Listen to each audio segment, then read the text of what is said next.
So I'm out here in the Pyramid Canyon, Nevada, and I'm coming up to these cool sites. I see these ruins of, looks like it used to be an old building or a wall of some sort, where these poles were driven into the ground right up against this rock face over here. We're right by Davis Dam, not far.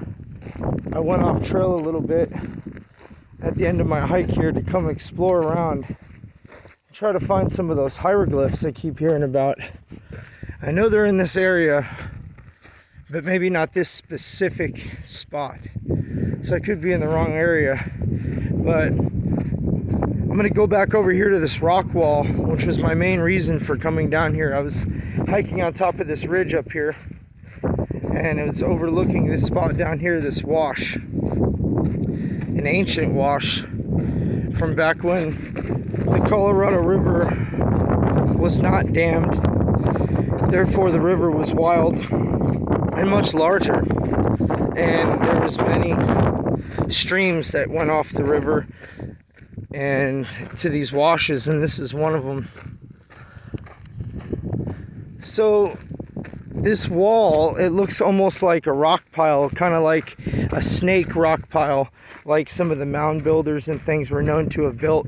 And in the center are one of those poles, like back there, but it also looks like a possible burial of a giant, because this is how the burials used to be done in ancient times, under rocks like this. And there has been giants found near small rock wall things like this that resemble a snake and almost have a curved shape. And this is toward the end of it where that quote head would be, and just off from that is this oval shape. Now, I've theorized that these oval rock pile shapes that you find are ancient burial sites of possibly giants.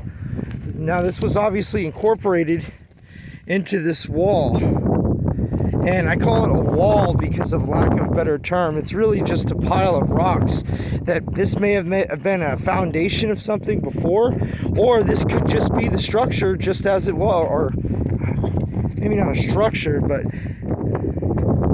this massive stone's built here.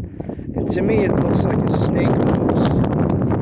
Like it's, and we all know that the ancient civilizations worshipped serpents and snakes, not unlike in the Bible the serpent talked about. But anyways, this could be the burial site of one of the giants right here.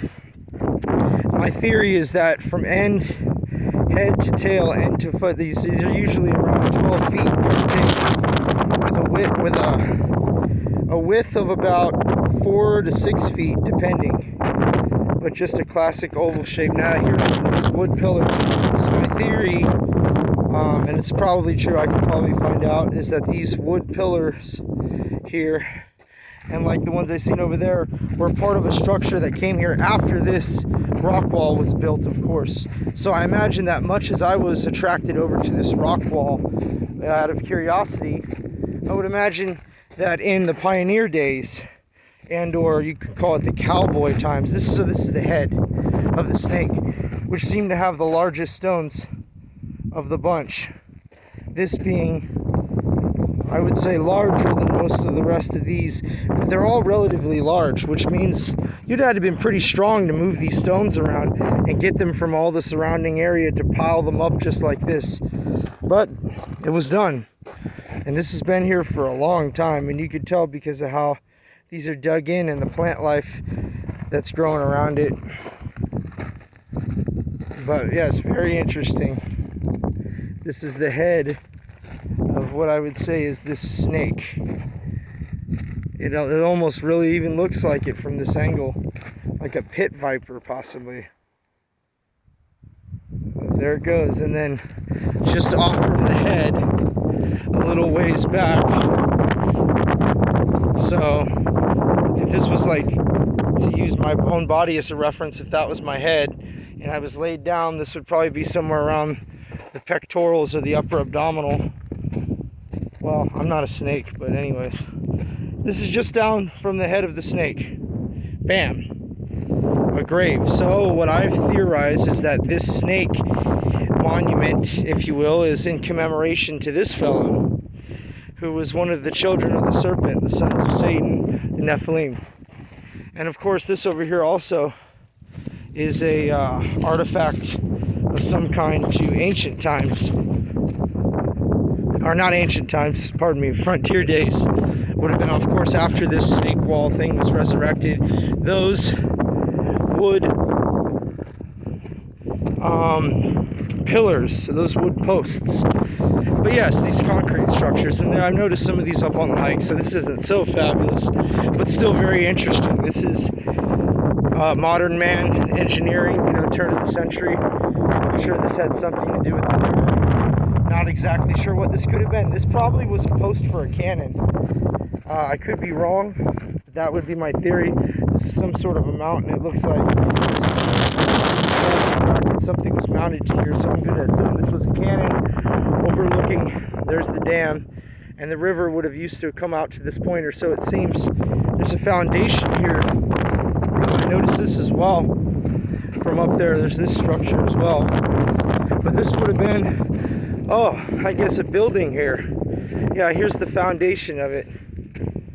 This would have been, I presume, cowboy days and or turn of the century.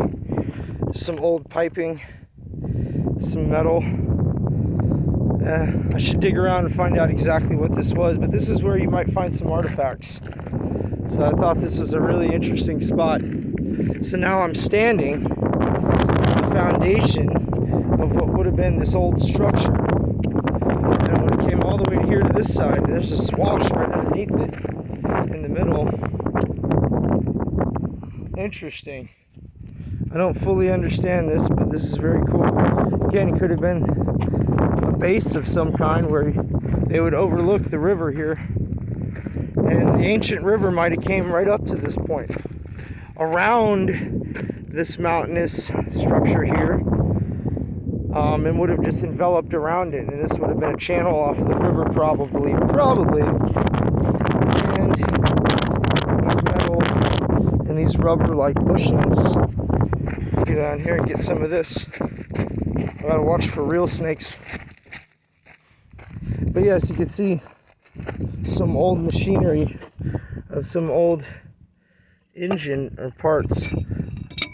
That could have came later. It's probably from a vehicle. Looks like somebody's laid these all out here, like they went around looking for it. So these are artifacts. These are pieces of metal that would have been from the turn of the century. Probably cowboy days, Really cool. Placed here on purpose to look at. And there's others you can see here. Some metal here as well. Add to the pile for tradition. So this is where you'll find artifacts. I'll look around here real quick briefly. Probably just mostly small pieces of metal like that. Pretty cool. I'm getting really hot, so I'm gonna get out of here. This is the freaking desert. So yeah, guess I'm just gonna climb out of here then. This might not be the safest way to go. More pieces of metal, just all about. Really cool. And this probably, I imagine this would have been where the river was. And it looks like these might have been where boats, the old steamboats or something would have anchored to. And this would have been port if you were. So this is an old port. There's another large piece of iron, metal. Everything back then was built to last. So this was part of it. But before all this was this snake structure, which, being an amateur archaeologist type person, I'm gonna have to start getting back to the van now because it's probably about 110 or so, and I'm not clothed for this because I came out here on impulse. There's an old tire. That's a really old tire. We'll look at that real quick. Couldn't be terribly old, but you can still see writing on it. So that's a premium retread. And it's pretty narrow. Almost looked like a motorcycle tire, but the old car tires are more narrow. There's a few others. So yeah, the sand consumes all this. Sand consumes a lot. But this video is mostly for myself. I don't know that anybody will ever see this. But if you do, hi. Hope you're having a wonderful day, whoever you may be. And yeah, so I'm gonna explore this more later. I'm gonna get out here and I'm gonna look for those hieroglyphs, but I'm gonna try to get better directions online to find out where some of these things are. Signing out.